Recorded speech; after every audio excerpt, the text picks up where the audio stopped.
nome é Elton Paulino, eu sou professor da área de cinema, do curso de bacharelado em arte e mídia, e no atual momento eu estou coordenador desse mesmo curso. Falar de sistema carcerário no contexto cinematográfico ele é bem amplo, porque desde que o cinema começou a contar histórias de uma maneira narrativa, prisões, presos, o sistema carcerário como um todo, sempre foram possibilidades de bons filmes. Então, se a gente for voltar no tempo, a gente pode parar, por exemplo, em 1930, com um filme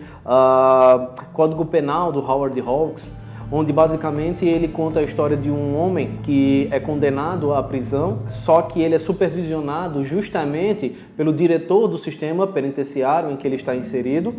que foi, por sua vez, o próprio promotor que colocou ele lá.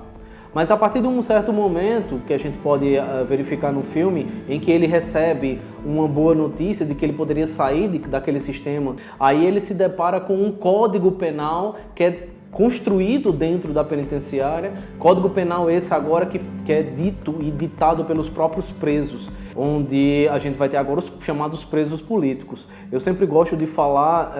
desse tipo de prisão, pelo seguinte motivo, que às vezes a própria guerra já acabou, mas os presos ficam, quase como se fossem os destroços de uma determinada guerra. Ou, por exemplo, você pode ir para situações que é um pouco mais, vamos dizer assim, revanchistas do contexto presidiário, onde, por exemplo, o preso agora ele busca a fugir de uma cadeia. Aí para isso a gente vai ter filmes como, por exemplo, Alcatraz, Fuga Impossível, do Don Siegel com Clint Eastwood, onde ele faz um prisioneiro que já tem no seu currículo várias fugas de várias prisões e ele acaba tendo que ir parar em Alcatraz, uma prisão conhecida como a Rocha, que por sua vez é dita de que é impossível de fugir dessa prisão. Ou, por exemplo, a gente pode falar de um filme como Brubaker, um filme muito interessante do Stuart Rosenberg, onde a gente vai ter agora o diretor de uma penitenciária que, querendo moldar até como uma forma reformista dentro dessa prisão, se passa por um presidiário e começa a entender como é a vida de um presidiário. Ou a gente pode ir para um patamar um pouco mais fantástico, com A Espera do Milagre, do Frank Darabont, onde agora você tem um preso, mas que esse preso detém algumas peculiaridades, vamos dizer assim, que não são explicáveis de um modo real. Sexo Acorrentado, do William Diertel, onde, por sua vez, depois de que o homem é libertado da cadeia, ele começa a agir de uma forma estranha com sua esposa, acorrentando-a, inclusive, quase como se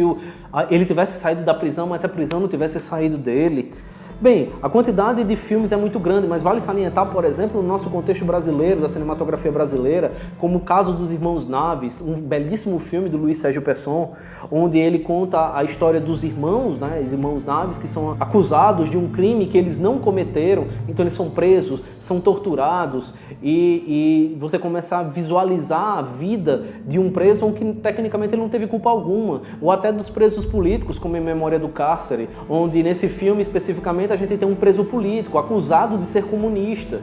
onde ele vai ter que viver na Ilha Grande, né, uma prisão no Rio de Janeiro, conviver com todo tipo de bandidos naquele determinado momento. Então o cinema ele conseguiu, e ainda consegue até hoje, abarcar diversas formas de prisão.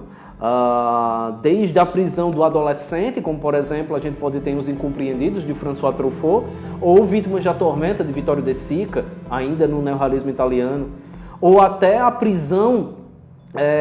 do idoso, onde já não é mais nos muros de uma cadeia, mas, por exemplo, preso à solidão, agora de ser a única pessoa em que praticamente da sua família que está vivo, como o próprio Umberto D, do Vittorio De Sica, ou até Viver, do Akira Kurosawa. As possibilidades são infinitas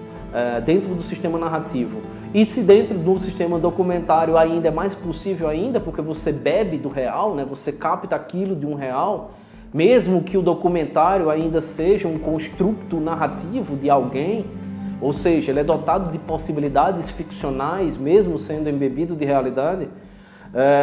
gera possibilidades infinitas, e o sistema carcerário é apenas um tema de tantos outros que o cinema abordou ao longo de toda a sua história.